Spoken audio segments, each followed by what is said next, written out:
Hello mga kalabers! Welcome back sa aking channel.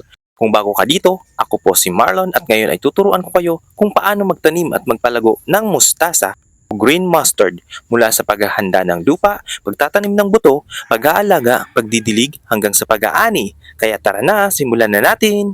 Ngunit kung bago lang kayo sa ating channel, huwag kalimutang mag-like, share, and subscribe mga kalabers. Step 1, paghahanda ng lupa. Unang-una, kailangan natin syempre ng magandang lupa. Ang mustasa ay gustong tumubo sa maluwag, mayaman at well-drained na lupa. Haluan ang lupa ng compost or organic fertilizer. Siguraduhin hindi rin ito matigas para madaling tumubo ang mga ugat. Ang ginamit ko dito mga kalabers ay yung ready mix na soil mix na may mix ng carbonized rice hull, manure at syempre yung ating garden soil. Depende pa rin naman sa inyo yan kung gusto nyo dagdagan ng iba pang organic soil. At syempre, bago tayo magpunla, ay papantayin muna natin itong pagpupunlaan natin. Alright mga kalabers, at ito na nga at ready na nga ang ating pagpupunlaan. So ito ngayon ang ating itatanim na green mustard o mustasa. Bale, mabibili ito sa mga agricultural supply and stores dito sa atin, sa mga supermarket, meron po sila niyan.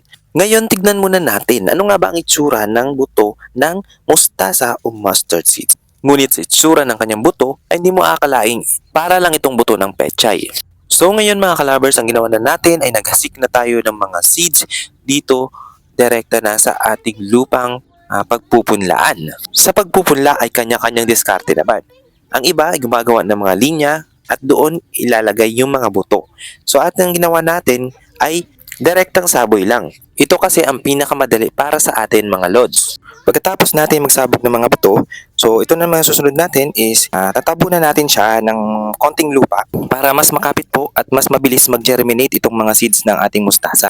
At syempre, sprayan na natin to ng tubig or didiligan na natin.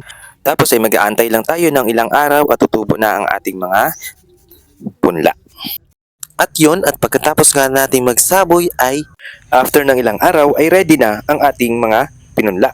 So ganun lang kadali magpunla at magpatubo ng mustasa mga kalabers. Ngayon, dahil container gardening po ang papakita ko sa inyo, so ito, ang gagamitin natin itong mga plastic bote ng mga soft drinks. Bali nabutasan na pala natin ito at ganito po yung gagawin natin. So ayan po, bali kinat natin siya dito sa parting gitna. Hinati natin to sa dalawa at magtitira tayo dito ng sabitan. So ganyan po yung magiging itsura niya mga kalabers. So ayan, so sa isang bote ng plastic ng soft drinks o meron ka ng dalawang pagtatamnan mo ng mustasa mga kalabers. Siyempre binutasan na natin yan sa ilalim. So para for proper drainage ng ating moisture din po ng ating mga pananim. So yun bali mga kalabers, ganito po yung kanyang magiging itsura. So ayan po nakatanim siya. So ngayon mga kalabers ay maglalagay na tayo ng soil sa ating. So mas mainam na magandang klaseng soil ang gagamitin natin. Hanggang maaari ay dapat po buhaghag po yung lupa na gagamitin natin. Bali dito pala gumamit ako dito ng mixture ng carbonized rice hull, manure at syempre yung garden soil natin. Bali pala nabili ko nitong mga mixture na to. So yun mga kalabers is simulan na natin itong i-transplant dito sa mga ginawa nating taniman. Alam nyo ang kandahan dito mga kalabers sa pagtatanim ng mustasa, hindi naman ito gaanong maselan, kagaya rin ito ng pechay. Bagamat ito raw ay compatible sa mga medyo malalamig na lugar, ay nagtatribe naman ito kahit mainit ang panahon basta may maayos na patubig o pagdidilig. At ngayon ay sasabit na natin siya. O di ba mga lods? Kailangan lang talaga natin ng tiyaga at diskarte sa pagtatanim. Siya nga pala mga kalabers, kung bago lang kayo sa ating channel, huwag na pong kalimutang i-like at i-share at mag-subscribe dito sa ating channel Kalabers TV para sa mahalagang updates at iba pang mga tutorials, DIYs patungkol sa pagtatanim. So ito na nga mga kalabers ay ito ang mga na-transplant natin.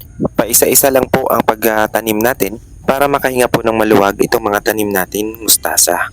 So ito po ang container gardening, pagtatanim ng mustasa sa mga plastic na bote. Napakalaga nito sa ating mga backyard farmers, lalo pag wala tayong mga masyadong malaki. So yung natirang mga similya mga lods, itong mga transplant natin ay ilalagay din natin sa maliit na espasyo kung meron tayong mga garden bed. So ito po, so gagawa lang tayo ng butas dito at ilalagay na natin po isa-isa.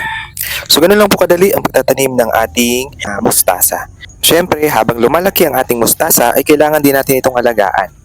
Tanggalin ang mga damo sa paligid, lagyan ng organic fertilizer kada 1 hanggang 2 linggo, bantayan ang mga peste tulad ng uod at aphids. Importante rin ang tamang pagdidilig para sa mabilis na paglaki ng mustasa. Diligan araw-araw lalo na kung mainit ang panahon. Siguraduhin moist ang lupa, hindi sobrang basa at hindi rin sobrang tuyo. At pagkatapos nga ng 20 to 30 days, pwede na nating anihin ang ating mustasa. Sa pag-harvest ay pwede mong putulin ang mga dahon isa-isa o bunutin ang buong halaman. Mas masarap ito kapag bata pa at malambot ang dahon. O di ba mga kalabers, ganun lang kadali magtanim ng mustasa. Sana ay may natutunan kayo sa video nating ito. Kung nagustuhan nyo ang video na ito, huwag kalimutang mag-like, mag-comment at mag-subscribe na para sa marami pang gardening tips. Salamat sa panonood mga kalabers. Kita-kits sa susunod na video. Enjoy lang sa pagtatanim mga kalabers. Pwede nyo ring panoorin ang iba pang mga videos dito sa ating channel na makikita nyo sa ating end screen.